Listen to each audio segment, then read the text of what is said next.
이 마음에 예수님의 성품을 담으라. 이 마음에 예수님의 성품을 담으라. 이 마음에 예수님의 성품을 담으라. 아멘. 여러분, 마음에 예수님의 성품을 잘 담고 계신가요?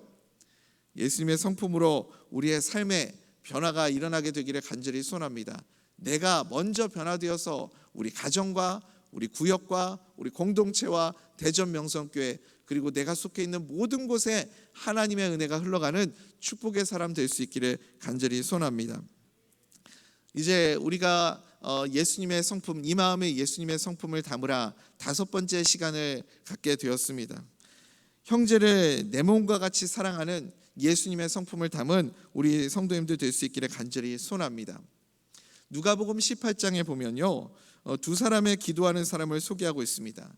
두 사람이 누굽니까? 한 사람은 자기 스스로가 의로운 자라고 생각하는 사람입니다. 그래서 다른 사람들을 멸시하고 무시하며 나의 의로움을 주님 앞에 드러내며 기도하는 사람이었습니다. 그가 누구였습니까? 바리새인이었죠. 그리고 그 옆에 또 다른 한 사람이 기도하고 있습니다. 자기 스스로가 죄인임을 인정하고 하나님의 긍휼을 구하며 엎드려 자복하는 심정으로 기도하는 사람이 있었습니다. 누구였습니까? 세리였죠. 바리새인은 겉으로 보기에는 완벽한 경건을 이룬 사람처럼 보였습니다. 그런데 예수님께 그 바리새인이 책망을 받은 이유가 무엇이었습니까? 자신의 그 경건함을 자랑하면서 그렇게 살지 못하고 있는 세리를 쳐다보면서, 주님, 나는 저런 세리와 같지 않게 하여 주심을 감사합니다 하면서 저 세리를 무시하고 내리깔으면서 그렇게 조롱하고 자기의 그 경건을 자랑하는 모습을 보게 됩니다. 그러니까 예수님이 그 바리새인을 책망한 이유가 무엇입니까? 옆에 있는 그 연약한 자를 사랑하지 못하고 품지 못했던 그 모습을 예수님이 책망하셨던 거죠. 바리새인에게 열심이 있었습니다. 경건의 모습도 있었습니다. 기도도 참 열심히 했습니다. 그리고 무엇보다도 경건에 힘쓰는 자였습니다. 그런데 바리새인은 형제 우애의 사랑을 잊어버린 사람이었습니다. 우리 누가복음 18장 11절 12절 한번 읽어볼까요? 시작. 바리새인은 서서 따로 기도하여 이르되, 하나님이여, 나는 다른 사람들 곧 토색 불의 간음을 하는 자들과 같지 아니하고 이 세리와도 같지 아니함을 감사하나이다. 나는 일에 2번씩 금식하고 또 소득의 11조를 드리나이다 하고. 아멘. 아멘. 그러니까요, 이 바리새인은 한 번이 아니라 일관성 있게 계속해서 그의 경건을 지키기 위해서 굉장히 애쓰고 힘썼던 그런 사람이었습니다. 그런데 예수님이 이 바리새인의 경건의 모습을 보시고 칭찬하지 않으셨습니다. 바리새인에게는 형제를 사랑하는 모습이 보이지 않았기 때문에 그렇습니다. 다른 사람을 업신여기는 모습, 그 사람과 거리를 두고 서서 따로 기도하는 그 모습, 겉모습만 보고 쉽게 죄인이라고 판단하고 정죄하는 모습, 여러분, 그 모습이 누구의 모습입니까? 우리의 모습은 혹시 아닌가요? 그러므로 사랑하는 우리 대전명석교회 성도님들, 우리에게 경건의 모습이 있어도 형제 우애의 모습이 없으면 아무 소용이 없습니다. 우리가 계속해서 예수님의 성품을 우리 마음에 담으라 함께 나누고 있지 않습니까? 항상 시작은 어디에서부터 시작돼야 된다고요? 믿음에서요. 믿음으로부터, 주님, 나는 죽었습니다. 이제 내가 사는 것이 아니고 내 안에 예수 그리스도께서 사심을 믿습니다. 그 믿음의 고백 위에 무엇을 더합니까? 덕을, 그리고 그 덕 위에 예수님을 맛보아 경험하고 알게 된 그 지식을 더해야 되겠죠. 덕에 지식을 더하고, 지식만 있으면 다른 사람들 앞에서 얼마나 자랑질을 하고 싶겠어요. 그래서 뭐가 필요해요? 덕에 지식을 더하고, 지식 위에 절제를 더하고, 절제 위에 뭘 더해야 돼요, 여러분? 인내를 더하고, 인내 위에 뭘 더해야 될까요? 경건을 더해야 되겠죠. 경건이 없는 인내는 그래서 결국은 어떻게 된다고요? 폭발하는 시한폭탄과 같은 인생이 되기 때문에, 아무리 내가 참고 누르고 눌러도 경건으로 가지 못하면 결국은 나의 모든 사람들은 인내의 한계라는 것이 있기 때문에 인내의 한계에 도착하면 폭발하는 모습을 보게 되죠. 그리고 안 그러던 사람이 갑자기 막 발작을 일으키고 조용하고 온유하고 침착하고 그렇게 인자하고 사랑이 많던 사람이 폭발해가지고 폭주하는 모습을 보면서 우리가 이해를 못하잖아요. 저 인간이 갑자기 왜 저래? 왜 갑자기 저렇게 안 하던 짓을 해? 왜 그런다고 그랬죠, 여러분? 은혜의 공급이 끊어졌기 때문에, 텔레비전에 선이 뽑혔기 때문에. 그래서 그럴 때는 어떻게 해야 된다고요? 두들기고 흔든다고 되는 것이 아니라 다시 텔레비전을 키려면 전선 코드를 꼽아야 되는 것처럼 예수님께 우리가 이 은혜의 공급이 연결이 되어야 되는 거죠. 시냇가에 심겨진 나무처럼. 그렇게 경건의 모습을 갖춘 인내의 사람은 어떻게 되냐면 내 삶의 모든 상황을 은혜의 관점으로 바라보게 되고 내 안에 들려주시는 성령님의 음성을 따라 살아가는 그런 인생이 되기 때문에, 그래서 인내의 한계에 도착해서 저 인간 터질 때 됐다, 야 이제 폭발할 때 됐다, 근데 왜 안 터지지? 왜 안 터지지? 여러분 왜 안 터져요? 경건의 모습을 갖추었기 때문에, 예수님의 마음을 품었기 때문에 폭발하지 않는 모습을 우리가 보게 되지 않습니까? 그렇지만 여러분, 그 경건으로 끝나는 것이 아닙니다. 우리는 어디까지 가야 돼요? 형제 우애의 단계까지 가야 되는 거죠. 그래서 여러분, 경건은 반드시 형제 우애와 연결이 되어야만 합니다. 형제 우애의 모습이 없는 경건은 이 바리새인과 같은 모습이 되기 때문에 그렇습니다. 바리새인 옆에 바로 옆에 서 있던 이 세리는요, 자신의 죄를 두고 가슴을 치면서 회개하는 사람이었습니다. 그렇게 애통한 심정으로 눈물을 흘리고 있는 사람이 옆에 있는데, 괴로워하면서 눈물을 흘리는 그 옆에 있는 사람을 쳐다보지도 않고 그의 기도에는 관심이 없었습니다. 그리고 바리새인은 어땠어요?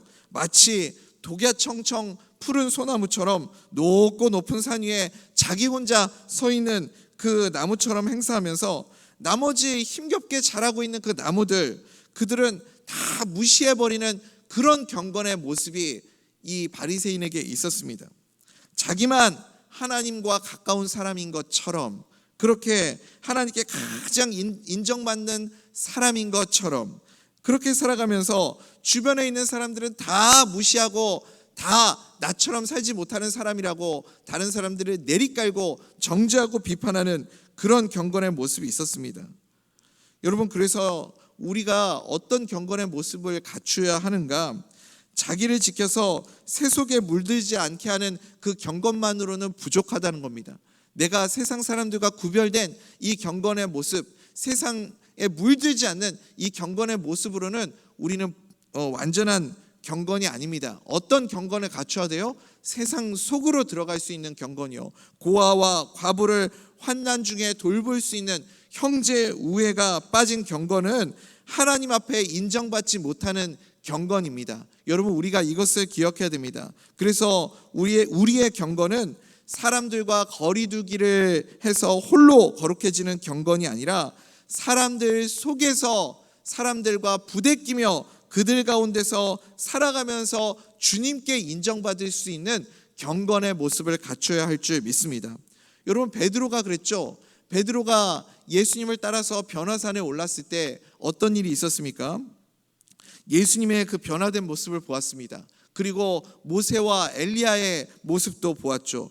거기에서 베드로가 너무 좋은 거예요. 그래가지고 예수님께 요청하잖아요. 예수님, 여기가 너무 좋으니까 제가 예수님을 위해서, 모세를 위해서, 엘리야를 위해서 제가 초막을 지어드리고 우리가 여기서 그냥 살았으면 좋겠습니다. 그랬어요. 그랬더니 주님이 어떻게 하셨어요? 베드로와 제자들을 데리고 산에서 내려오셨습니다. 산에서 내려오셨다라는 건 어떤 의미죠? 산 위에서는 온전한 경건을 이룰 수 없다. 예수님이 올라가신 그 변화산 위에서는 온전한 경건을 이룰 수 없다. 그것을 우리에게 가르쳐 주시는 겁니다. 언제 우리가 그 예수님의 경건의 모습을 이루어낼 수 있습니까? 산 아래로 내려와야 되는 거죠. 그래서 주변에 있는 사람들과 이웃들과 동료들과 함께 부대끼며 천국을 향해 함께 나아가는 것, 그것이 어떤 누구의 모습입니까? 그것이 바로 우리 교회의 모습이 되어야 할 줄 믿습니다. 그러므로 사랑하는 우리 대전명석교회 성도님들, 내가 속한 공동체에서요, 나로 인해서, 나 때문에 전체가 살아나게 되는 그런 은혜가 있게 되기를 간절히 소원합니다. 어떤 분은 보면요, 정말 신앙생활도 반듯하게 하고 신앙의 자세도 너무 좋아요. 정말 훌륭한 분이신 것 같은 생각이 듭니다. 그런데 참 이상한 건, 그분이 그렇게 신앙생활도 정말 잘하시고 신앙의 자세도 참 좋은 분이신데, 그분이 어떤 공동체이든지 그분이 그 공동체에 속하게 되면 항상 갈등이 일어나요. 항상 문제가 생겨나고 그 공동체가 어려움을 겪는 모습을 보게 됩니다. 왜 그럴까? 저렇게 믿음도 좋고 신앙의 자세도 좋은 분인데 왜 저분이 공동체 안에 들어가기만 하면 항상 갈등이 생기고 문제가 생길까? 가만히 들여다보면 한 가지가 빠져있는 모습을 보게 됩니다. 뭐가 빠졌죠? 그 마음에 예수님의 성품인 형제 우애가 빠져있기 때문에 그렇습니다. 그러니까 여러분, 우리가 나 스스로가 생각할 때 나는 이렇게 열심히 신앙생활하고 나는 이 믿음을 지키기 위해서 몸부림을 치면서 이렇게 살고 있는데 도대체 당신들은 왜 이 정도밖에 하지 못하는 겁니까? 내가 예수 믿기 위해서, 내가 신앙생활 하기 위해서 나는 이렇게 열심히 최선을 다해서 살아가고 있는 거 안 보입니까? 왜 당신들은 나처럼 살지 못합니까? 하면서 정죄하고 주변 사람들에게 죄책감을 불러일으키는 모습을 보게 됩니다. 어느 순간요, 그 공동체 주변 사람들이 그 사람 눈치 보느라고 공동체 전체가 기가 푹 죽어가지고 지내는 모습을 보게 되는 거죠. 여러분, 경건한 사람이 형제 우애의 예수님의 성품을 품게 되면 어떻게 될까요? 경건한 사람이 형제 우애의 마음을 내 마음속에 품게 되면 그 공동체가 살아납니다. 그 공동체의 생기가 돋아나기 시작합니다. 내가 힘쓰는 경건의 모습을 가지고 그렇게 살지 못하는 주변 사람들을 바라보게 될 때 어떤 마음을 갖게 될까요? 나는 이렇게 살고 있는데 너는 왜 그렇게 살지 못해?가 아니라 내 마음속에 경건이 있고 그 경건 위에 형제 우애를 더하면 주변 사람들을 바라보면서 어떤 마음을 갖게 되냐면 아직 믿음이 약해서 그런 거지. 그래서 돌봐주게 되고요, 격려해주게 되고, 험한 일, 힘든 일은 내가 먼저 하게 되고, 헌신적인 사랑과 섬김의 모습을 오히려 보여주기 때문에 공동체가 생동력이 넘치고 그 형제 우애의 사랑을 가지고 있는 사람 때문에 그 공동체가 더 싱싱해지는 모습을 우리가 보게 됩니다. 그러므로 여러분, 이 경건의 모습 위에 우리가 반드시 더해야 할 예수님의 성품이 무엇인가? 형제 우애의 그 사랑의 마음을 우리가 더해야 됩니다. 그것이 빠진 경건은요, 형제를 정죄하는 경건이 되어버립니다. 제가 시카고에서 사역하면서 어느 한 장로님의 그 장례식에 참여한 적이 있습니다. 그 장로님의 장례식을 잊을 수가 없어요. 그 장로님은 조금도 권위적인 모습을 찾아볼 수가 없는 분이셨습니다. 그래서 장로님이신데도 불구하고 늘 자기보다 훨씬 어린 젊은 성도님들에게 먼저 다가가서 친구처럼 그렇게 대하시고 허물없이 대화를 하시고 이야기를 하시고 그렇게 늘 아낌없이 사랑과 격려를 부어주셨던 그 장로님이셨습니다. 이 장로님이 소천하셨을 때 정말 많은 교회 청년들이 장로님의 장례식에 참여했던 모습을 기억합니다. 그리고 그 장로님의 그 마지막 모습을 진심으로 슬퍼하고 아파하면서 장로님을 생각하면서 눈물 흘리던 그 청년들의 모습을 지금도 생생하게 기억합니다. 어느 청년이 이런 고백을 하더라고요. 교회 와서 신앙생활 하면서요, 유일하게 자기들과 동등하게 그렇게 대우해 주시고 권위 없이 먼저 다가와서 인사해 주시고 진심으로 성도의 교제가 무엇인지를 가르쳐 주셨던 분이 그 장로님이셨다, 그런 고백을 하는 것을 들었습니다. 이것이 경건 위에 형제 우애의 사랑의 마음을 담은 진정한 예수님의 성품을 닮은 하나님의 사람의 모습인 줄 믿습니다. 예수님의 경건과 형제 우애의 모습은 어땠습니까? 예수님은 이 땅에 존재해온 모든 사람들 중에 가장 경건하신 분이 예수님 아니셨습니까? 그런데 제자들과 함께 지내는 경건의 모습이 있었고요. 고아와 과부들을 돌보는 경건의 모습들이 있었고, 세리와 죄인들과 함께 식탁의 자리에 앉아서 그들과 교제하며 허물없이 지내시던 경건의 모습이 우리 주님께 있었습니다. 현장에서 가늠하다 붙잡힌 여인에게 옷을 벗어 가려주시는 경건의 모습이 있었죠. 예수님의 경건은 어떤 경건이었어요? 형제 우애의 사랑의 마음을 담은 경건이 있었습니다. 우리가 세상 속에서 이 경건함을 지키고 거룩함을 드러내며 산다는 것, 여러분 결코 쉬운 일이 아니죠. 게다가 말이 쉽지, 내가 이렇게 경건함을 지키기 위해서 세상과 구별되고 세상과 동떨어진 그런 곳에서 경건함을 지키며 살아가는 것도 힘이 드는데, 이 세상 안에 들어가서 사람들과 어울리며 이 경건을 지키는 건 정말 어려운 일입니다. 그래서 오히려 내가 사람들과 섞여서, 동료들과 섞여서 지내면서 살아갈 때 이 경건을 지키기보다는 오히려 그들과 동화되어서 경건의 모습을 잃어버리고 그렇게 살아가게 될 때가 훨씬 많지 않습니까? 오죽하면 옛말에 까마귀 노는 곳에 백로야 가지 마라, 이런 말도 있잖아요. 왜 그럴까요? 까마귀가 있는 곳에 백로가 가게 되면 백로도 같이 거먹게 변하게 될까봐 가지 말라, 그런 말 아닙니까? 여러분, 그런데 예수님은 우리에게 어떤 경건의 모습을 기대하시냐면, 그들과 함께 부대끼며 그들 속에 들어가는 경건을 기대하시는 겁니다. 나는 독야청청 푸른 소나무, 저들과 어울릴 수 없는 바리새인, 그런 경건의 모습이 아니라 그들과 함께 속하여서 세상과 함께 살아가며 그곳에서 경건의 모습을 드러내는 형제 우애의 사랑을 우리가 배울 수 있어야 됩니다. 예수님의 경건이 바로 이런 모습 아닙니까? 예수님의 경건은 어떤 경건입니까? 세상 속에 살면서도 새 속에 물들지 않는 순수함이 있는 그런 경건입니다. 그게 예수님이 우리에게 말씀하시는 세상을 살아가는 지혜인 줄 믿습니다. 우리에게 좀 지혜가 필요한 것 같아요. 제가 이제 우리 교회 가까운 곳에 반려동물 공원이 하나 있습니다. 혹시 가보신 분 계세요? 반려동물 공원이 굉장히 잘 되어 있는데, 이쪽에 뭐 이렇게 이 하수관 정수 시스템 그 처리장이 여기 들어오잖아요. 알고 계시죠? 그 바로 옆에 반려동물 공원이 하나 있습니다. 굉장히 잘 되어 있는 곳인데, 거기 가면 잔디밭을 아주 잘 해놨어요. 근데 우리가 본능적으로 잔디밭이 잘 되어 있으면 사람들이 어때요? 다 들어가고 싶어 하잖아요. 그렇죠? 강아지들도 잔디밭을 좋아해가지고 잔디밭에 엄청 들어가고 싶어 하거든요. 근데 이 잔디밭에 들어가지 마시오, 이런 글귀가 붙어 있으면 어때요, 여러분? 잔디밭에 들어가지 마시오 이렇게 써져 있으면 사람들이요 다 들어가요. 우리는 들어가지 마시오 하면 더 들어가고 싶어 하잖아요. 그래서 제가 거기에 가니까 이게 지혜구나라는 생각이 든 문구가 있더라고요.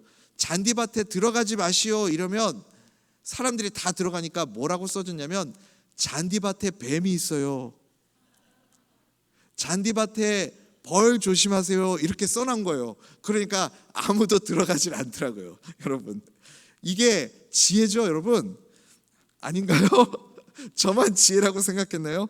그러니까 우리의 경건의 모양, 우리가 전해야 할 복음을 어떻게 전하느냐에 따라서 분위기가 완전히 달라질 수도 있는 거죠. 세상 사람들과 똑같아지라라는 것이 아니라 경건의 모양을 가지되 지혜가 필요합니다.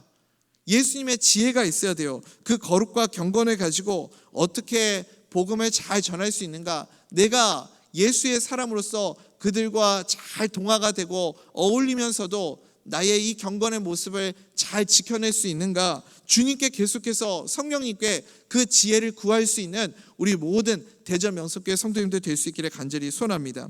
그럴 때 우리 마음속에 거기에서부터 이 형제 우애의 사랑을 품을 수 있는 이 자세를 가질 수 있는 거죠. 나는 저들과 구별된 자야, 저들과 섞일 수 없고 어울릴 수 없어 라고 생각하는 것이 아니라 그들과 함께 어울릴 수 있는 그런 지혜를 구할 수 있는 우리 모든 대전 명석교회 성도님들 될 수 있기를 간절히 소원합니다. 찰스 스윈돌이라는 척 스윈돌이라는 아주 유명한 미국의 목사님이 계시죠. 이분이 이 형제 우애의 사랑, 그러니까 이 형제 우애의 사랑을, 경건의 형제 우애의 사랑을 더하기 위해서 지혜가 필요한데 이 지혜가 무엇인지를 목사님이 이렇게 설명을 하시더라고요. 척 스윈돌 목사님이 형제 우애의 사랑을 이렇게 설명합니다. 제가 그냥 그대로 읽어드릴게요. 다른 사람의 의견, 감정, 생각, 주장들이 들어올 수 있는 여지를 남겨놓는 태도, 그것이 형제 우애의 모습이다. 좀 어렵죠? 다시 제가 읽어드리겠습니다. 형제 우애의 모습이란 무엇인가? 그러니까 다른 사람들의 의견, 감정, 생각, 주장들이 들어올 수 있는 여지를 남겨놓는 태도, 이것이 형제 우애의 사랑을 담은 예수님의 사람의 모습이라는 거예요. 내가 경건의 모양을 갖추고 있는데 거기에 다른 사람들을 품을 수 있는 어느 정도의 여지를 남겨놓을 수 있어야 된다는 겁니다. 다른 말로 하면 어떤 말이 가장 잘 어울릴까요? 저는 수용성이라고 말하고 싶습니다. 수용성이요. 수용성은 뭐죠? 무엇이든지 잘 받아들일 수 있는 그런 마음. 요한복음 1장 12절 말씀을 빌리자면 영접할 수 있는 그런 마음이요. 경건은 내가 안 하니까, 나는 이렇게 사니까 너희들도 그렇게 살면 안 돼가 아니라, 내가 경건의 모습을 갖추고 있지만 다른 사람들의 모습도 인정하고 받아들이고 수용할 수 있는 마음, 그것이 형제 우애의 사랑을 더한 경건의 모습이라는 거죠. 여러분, 사실 내가 세운 경건의 모습, 내가 가지고 있는, 나의 기준으로 가지고 있는 이 경건의 모양이 내가 좋아하는 경건일 수도 있고 예수님이 좋아하는 경건의 모습일 수도 있습니다. 이 경건의 모양이 우리가 생각할 때 성경적인 경건의 모양이 아닐 수도 있다라는 거예요. 제가 전에도 한번 말씀드렸지만 이렇게 복장이, 강단에 올라서는 목회자의 모습이 또 이렇게 정장을 입고 넥타이를 메고 이렇게 나오는 것이 경건의 모습일 수도 있지만, 또 내가 생각한 기준이 아니더라도 어떤 목사님은 자유롭게 청바지에 티셔츠 하나 입고 운동화 신고 강단에 올라와도 그분이 저분은 경건하지 못한 사람이야, 저분은 거룩하지 못한 사람이야, 우리가 쉽게 단정하고 정죄할 수 없다라는 거죠. 형제 우애의 사랑을 더한 사람은 겉모습을 보고 판단하는 것이 아니라 수용성이 있는 사람이라고 하지 않았습니까? 그러니까 나의 경건의 기준이 있지만 다른 사람을 인정하고 받아들이고 수용할 수 있는 마음, 그것이 경건 위에 형제 우애의 사랑을 더한 사람이라는 것을 우리가 기억할 수 있어야 됩니다. 그래서 주일에 교회 올 때 옷차림도, 어떤 사람 볼 때는 저 인간은 옷차림도 경건하지 못하고 예배드리는 태도도 경건하지 못하고 내가 볼 때 저 사람은 신앙의 태도도 별로 좋지가 못해, 이렇게 생각할 수도 있는 거죠. 그렇지만 형제 우애의 사랑을 옷을 입은 경건은 무엇이냐면 그 사람 그대로를 받아들이고 인정할 수 있는 그런 모습입니다. 제가 이제 인디아나에서 박사 공부할 때 원래 신학교들은 다 시골에 있잖아요.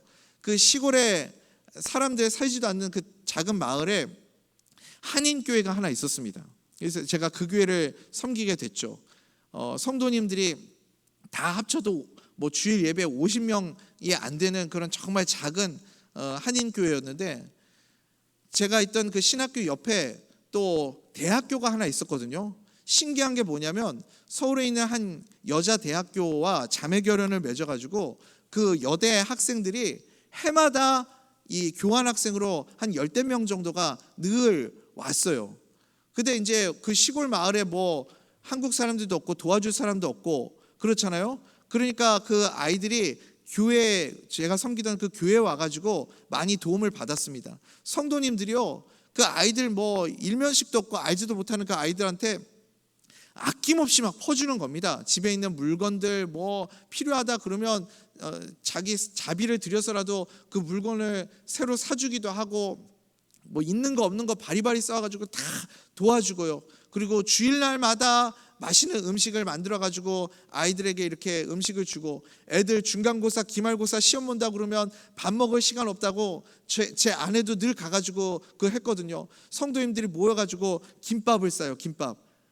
애들 공부한다고 김밥 싸가지고 도시락 싸가지고 애들한테 갖다 주고 지극정성으로 그렇게 사랑을 줬어요. 근데 저도 어렸을 때부터 엄마 뱃속에서부터 교회를 나갔기 때문에 다들 그렇게 그 사람들이 신앙생활하고 교회를 잘 알 거라고 생각을 했는데, 제가 그 교환학생으로 온 학생들을 보니까 정말 놀란 게 뭐냐면, 태어나서 지금까지 한 번도 교회를 가보지 않은 친구들이 거의 대부분이더라고요. 저는 거기서 충격을 받았거든요.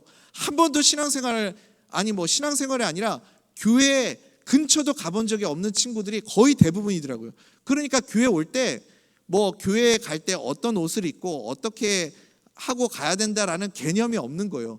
그냥 평상시에 있던 대로 그냥 하던 대로 그러고 교회 오는 거죠. 그러니까 우리가 볼 때는 그냥 등짝을 한 대 그냥 후려치고 싶은 그렇게 옷을 입고 오는 애들이 있는 거예요. 그냥 아무 생각 없이 그냥 교회 오는 거죠. 그런데 성도님들이요, 단 한 번도 그런 아이들을 두고 뭐라고 하는 분을 본 적이 없어요. 단 한 번도 그 자녀들에게 교회 오면 이렇게 해야 된다, 저렇게 해야 한다 요구하고 강요를 하고 하신 적이 없거든요. 그러니까 이 아이들이 이해가 안 가는 거죠. 왜 우리한테 이렇게 잘해주지? 왜 이런 사랑을 우리에게 베풀어주지? 한 아이가 이제 1년 동안 교환학생 그 시간을 지나고 한국으로 돌아가면서 간증을 하는 것을 들었습니다. 근데 그 친구가 이런 간증을 하더라고요. 자기는 평생 한 번도 교회 가본 적이 없는데, 교회에 가면 처음에 이 한인교회 와가지고 성도님들을 만났을 때 나한테 왜 이렇게 잘해주지? 왜 나에게 이런 친절을 베풀지? 그럴 때 뭔가 이 사람들이 나에게 요구하는 게 있을 거야. 나에게서 뭔가 받아낼 게 있기 때문에 이런 거겠지라는 생각을 가졌다라는 거예요. 왜냐하면 세상의 사랑은 공짜가 없으니까. 그래서 분명히 나에게 뭔가 요구하는 것이 있을 거야. 그래서 늘 경계하는 마음을 가지고 교회에 왔다는 거예요. 자기가 1년이 지나서 돌아갈 때가 되어서 비로소 깨달았다는 거예요. 세상에는 조건 없이 아낌없이 주는 사랑도 있구나. 그것을 자기가 처음으로 깨달았다고. 그리고 그런 사랑을 나에게 베풀어 주셔서 너무 감사하다고. 그 예수님을 아직 영접하지는 못했지만, 아직 그 하나님의 사랑을 깨닫지는 못했지만, 그렇지만 교회에서 성도님들의 아낌없는 그 사랑을 경험한 그 청년이 눈물을 흘리며 이런 사랑을 베풀어 주셔서 감사하다고 간증을 하는 그 모습을 제가 기억을 합니다. 사랑하는 우리 대전명석교회 성도님들, 이것이 우리가 갖추어야 할 형제 우애의 사랑의 모습인 줄 믿습니다. 그런 마음이 나에게 있을 때 경건 위에 누구든지 품고 수용하고 받아들일 수 있는 이 형제 우애의 사랑의 마음을 품게 될 때, 나를 통해서 공동체 전체가 살아나고 나를 통해 공동체가 더 싱싱해지는 그런 은혜를 누리게 될 줄 믿습니다. 그래서 믿음 위에 덕을, 덕 위에 지식을, 지식 위에 절제를, 절제 위에 인내를, 인내 위에 경건을, 그리고 경건 위에 마침내 뭘 더해야 돼요?